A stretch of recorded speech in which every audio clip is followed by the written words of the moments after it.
मोहित गर्मियों की छुट्टियों में अपनी बीवी रमा और बच्चों को लेकर अपने गांव घूमने जाने का प्रोग्राम बनाता है। बच्चे अपने दादा दादी से बहुत समय से नहीं मिले थे, इसलिए वो उनसे मिलने के लिए बहुत उत्साहित होते हैं। चलो चलो चलो, अब सब अपने सामान पैक कर लो, हम कल ही गांव के लिए निकल जाएंगे। अगले दिन सब लोग गांव पहुंच जाते हैं। बच्चे अपने दादा दादी के घर पहुंचकर बहुत खुश हो जाते हैं। दादी का घर तो कितना बड़ा है पापा। हाँ पापा, यहाँ तो मैं क्रिकेट भी खेल सकता हूँ। हाँ बच्चों, गांव में घर ऐसे ही होते हैं। मोहित के माता पिता सबसे मिलकर बहुत खुश होते हैं।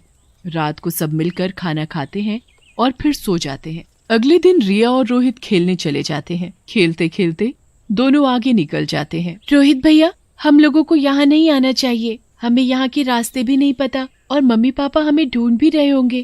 क्या है रिया, तू भी ना हमेशा डरती रहती है। दोनों आपस में झगड़ ही रहे होते हैं कि तभी वहाँ एक अजीब सी आवाज सुनाई देती है। आओ आओ मेरे पास आओ। आवाज सुनकर रिया इधर उधर देखने लगती है। तुमने ये आवाज सुनी? कितनी डरावनी आवाज थी ये। बेकार की बातें मत कर, समझी? मुझे पता है ये सब मुझे घर वापस ले जाने के तरीके हैं।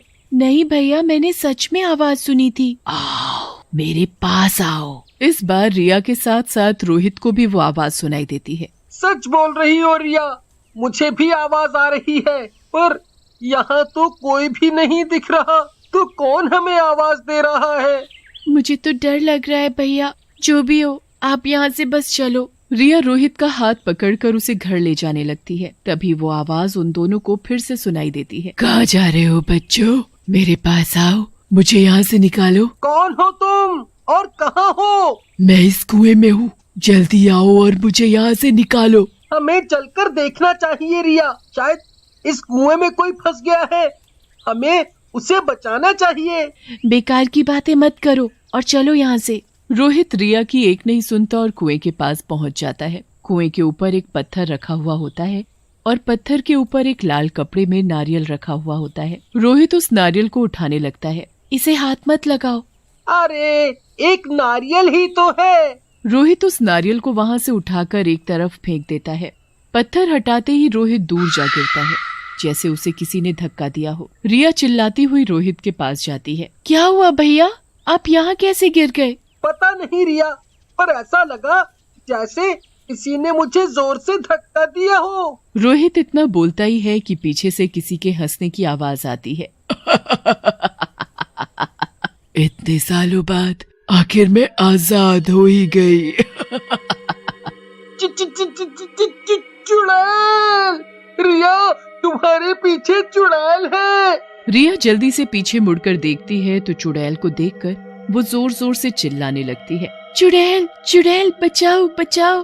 रोहित और रिया दोनों वहाँ से भाग जाते हैं और भागते भागते सीधा अपने कमरे में जाकर सांस लेते हैं। ये क्या किया भैया आपने? आपने एक चुड़ैल को उस कुएं से बाहर निकाल दिया। अब इस बात का जब घर में पता चलेगा तो हमारी खैर नहीं। गलती से भी किसी को ये बात मत बताना रिया, हम दोनों इसके बारे में किसी को भी नहीं बताएंगे, समझी? वरना पापा हमारा खेलना कूदना सब बंद कर देंगे।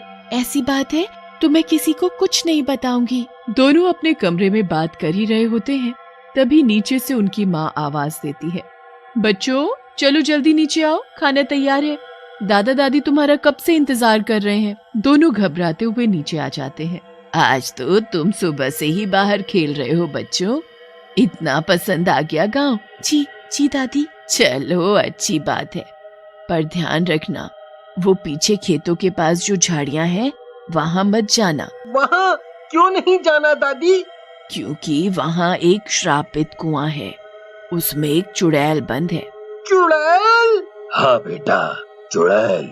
अगर वो चुड़ैल उस कुएं से आजाद हो गई तो हम गांव वालों को जिंदा नहीं छोड़ेगी।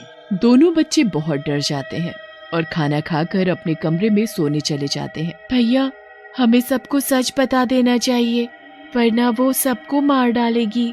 ऐसा कुछ नहीं होता रिया, गांव के लोग ऐसे ही होते हैं, अंधविश्वासी। तुम डरो मत, वो किसी को कुछ नहीं कहेगी और वो कहीं चली भी गई होगी। हम 2 दिन बाद अपने घर वापस चले जाएंगे और बस सब खत्म। दोनों बच्चे सो जाते हैं, पर चुड़ैल आजाद हो चुकी होती है। वो अपना शिकार ढूंढने के लिए गांव में निकल पड़ती है। गांव में बस एक ही कुआं होता है जिससे गांव के सभी लोग पानी भरते थे।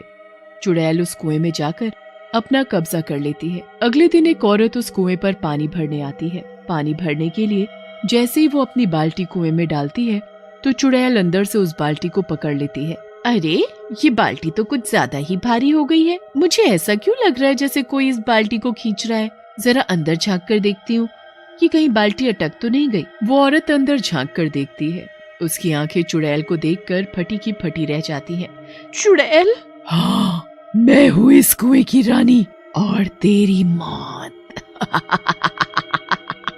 औरत डर कर भागने लगती है, पर चुड़ैल उसको भागने नहीं देती। वो अपने जादू से रस्सी को दोनों पैरों में लिपटा देती है और उसे खींचकर कुएं में गिरा देती है। वो औरत पानी में डूबने लगती है और चुड़ैल उसे देखकर बहुत खुश होती है।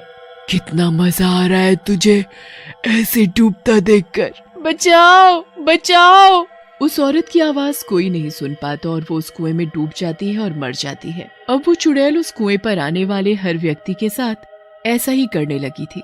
जो भी उस कुएं पर पानी भरने आता वो उसे अंदर खींच लेती और उसे पानी में डुबो डुबो कर मार डालती। धीरे धीरे गांव में लोगों के अचानक गायब होने की खबरें फैलने लगती हैं और एक दिन मोहित के साथ घर में रहने वाली आशा चाची कुएं पर पानी भरने जा रही होती हैं। अरे चाची, आप कहाँ इस उम्र में कुएं पर पानी भरने जा रही हो? आप भी अपने आंगन में हमारी तरह एक बर्मा लगवा लो, बहुत अच्छा रहेगा। अरे बेटा, तेरे चाचा सुनते कहाँ हैं? चाची कुएं पर पानी भरने चली जाती है और चुड़ैल उनको भी अंदर खींच लेती है और कुएं में डुबोकर मार डालती है। 2 दिन में वो चुड़ैल गांव के जाने कितने मासूम लोगों को मार डालती है। शाम हो जाती है और चाची घर वापस नहीं आती, इसलिए चाचा जी आसपास सब लोगों से उनके बारे में पूछने लगते हैं। क्या हुआ चाचा जी, बड़े परेशान दिख रहे हो? हाँ बेटा, वो तेरी चाची पता नहीं कहाँ गई है। इतनी देर हो गई है पर वो अभी तक घर वापस नहीं आई। अरे चाचा जी, वो तो कुएं पर पानी भरने गई थी, मैंने खुद उनको जाते हुए देखा था। अच्छा, तो मैं वहाँ जाकर देखता हूँ। इस वक्त आप कहाँ परेशान होंगे, आप यहीं रहो, मैं जाकर देखता हूँ। मोहित कुएं के पास जाकर देखता है पर वहाँ कोई भी नहीं होता। मोहित वापस आने ही लगता है, तभी उसको पीछे से आवाज आती है। आजा, आजा, इधर आ। ये कौन मुझे बुला रहा है? मैं हूँ, मैं तुझे बुला रही हूँ, जल्दी आ, आजा, आजा। मोहित उस कुएं के पास जाने लगता है। चुड़ैल मोहित का कुएं के पास आने का इंतजार करने लगती है कि जैसे ही वो कुएं के पास आएगा वो उसे अंदर खींच लेगी। मोहित कुएं के पास पहुंचने ही वाला होता है कि वहाँ रिया और रोहित पहुंच जाते हैं और इशारा करके अपने पापा को अपने पास बुलाने लगते हैं। इधर आओ पापा, कुएं के पास मत जाओ। हाँ पापा, वहाँ मत जाओ। ये बच्चे भी जाने क्या बोले जा रहे हैं, वो भी इतना धीरे धीरे कि सुनाई भी नहीं दे रहा। मोहित बच्चों के पास जाता है और तभी बच्चे अपने पापा को चुड़ैल और उस कुएं के बारे में सब बता देते हैं। ये तुमने क्या कर डाला बच्चों, तुमने इतनी बड़ी बात हमसे छुपाई। हम डर गए थे पापा, पर अब हम ऐसा कभी नहीं करेंगे। अब इन सब बातों का वक्त नहीं रहा। पीछे 2 दिन में जो लोग गांव से गायब हुए हैं वो सब इस चुड़ैल का ही काम है, इसलिए अब हमें जल्दी से जल्दी इस चुड़ैल का कुछ करना होगा। पर हम लोग क्या कर सकते हैं? मुझे सोचने दो बच्चों।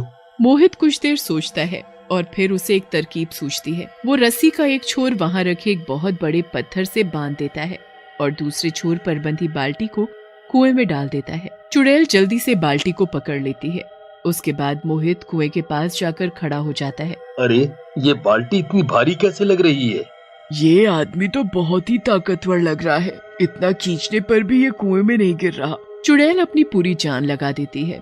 उसे इस बात का बिल्कुल एहसास नहीं होता कि दूसरी तरफ से रस्सी एक पत्थर से बंधी हुई है और पत्थर लुढ़कता हुआ कुएं पर आ गिरता है और कुएं का मुंह ऊपर से बंद हो जाता है। चुड़ैल हमेशा के लिए अंदर ही बंद हो जाती है।